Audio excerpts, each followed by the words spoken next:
here it is, the little Challenger amp, model CH8. Currently, it's got two gain controls on it. One's for the mic, one's for phonograph. Next on the D-Lab hit list, I have a little Bogen Challenger amplifier. It's a single-ended 6L6 amp. It was sent to me for a total rebuild and conversion to guitar amp. I've already checked the transformers. Thank God they're good. This is a perfect setup. It's got a 5Y3, 6L6. It had some other goofy tube and a little 6A-B6. Those two will come out. We'll convert this into your typical champ, high power, 6L6. Here we go. So here it is, the little Challenger amp, model CH8. Currently, it's got two gain controls on it. One's for the mic, one's for phonograph. Those are going to have to leave. It has a switch for tone, and then your on-off power switch. Tubes. Flip this jabber around so you can see it. Tube lineup. We got a 5Y3 rectifier, 6L6 output. This had a 6SJ7 and a 6AB6. And what I'm going to do is we're going to replace this socket with a 9-pin for 12AX7, and then I'm going to rewire this one for 6SL7. So the owner will have an option of the two different preamp tubes. Should be pretty cool. The other thing is this old cap here, he's got to go. Leakage monster, right? It's old and crusty. So bottom side, here's the output transformer, and there's your power transformer. And she's loaded with all these lovely leaky wax caps. And of course all the resistors I'm sure are way out of tolerance, but that doesn't matter because I'm going to gut it. So as I stated before, all these controls are coming out. The crazy switches, that's all going, okay? We're going to make this like a champ. So I'm going to add a new input pot, 1 meg, and then we'll have a pair of 250K pots for treble and bass. I'm going to keep the power switch because I think that's cool, and I have a new filter cap that we're going to install. So first step, gut it. So pretty much, except for the iron that's in this thing, this is a total rebuild, okay? So I don't plan on saving anything, okay? This is all coming out. The electrolytics, resistors, you name it, okay? But what I wanted to point out is, if you look at the filament wiring, they just went straight conductors. They didn't twist anything. So I'm going to have to remove all that too, twist it, and get those noise levels down to acceptable levels for our new champ build. So there's all the parts. Rattle box. Dump them. That's how we do it at D-Lab.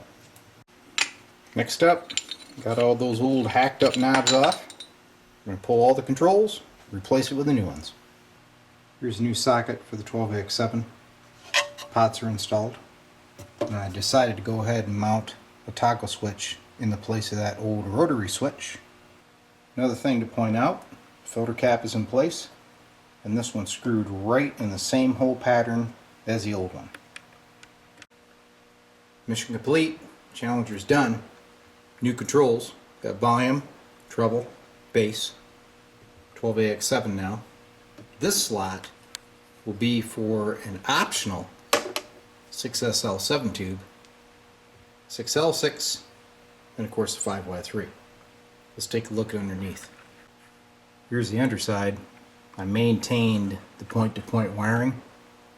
Added a couple terminal boards here to make things a little easier.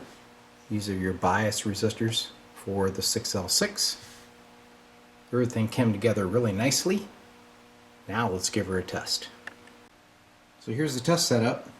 A little Challenger hooked up to the D-Lab audio test set. You have an audio generator as the input, and of course the old O-scope watching the output.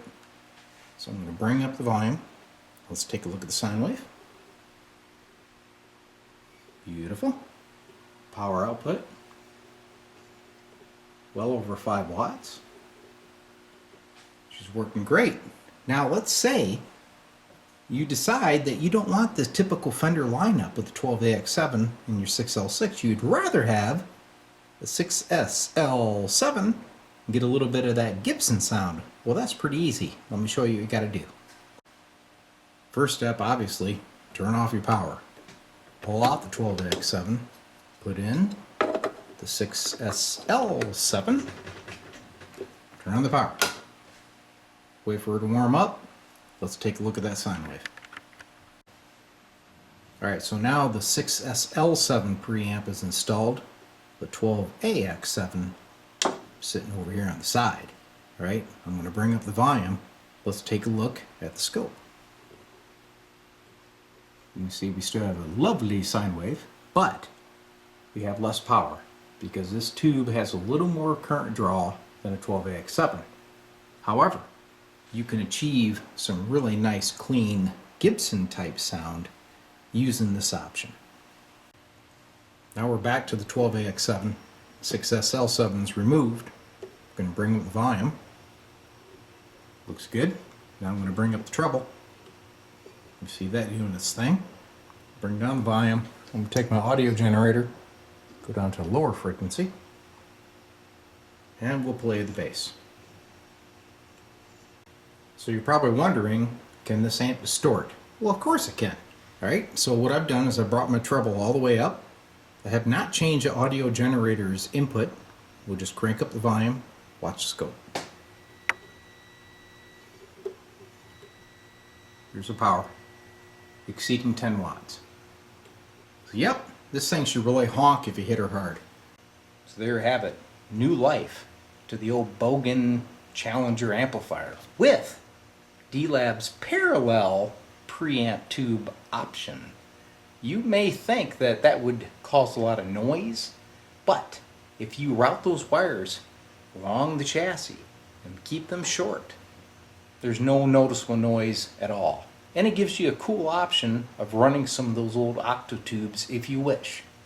I'm sure there's other ones that have the same bass configuration as the 6SL7 that you could kind of play around with and get that tone. Especially if you're a harp player, this could be the amp for you. Hope you liked the video.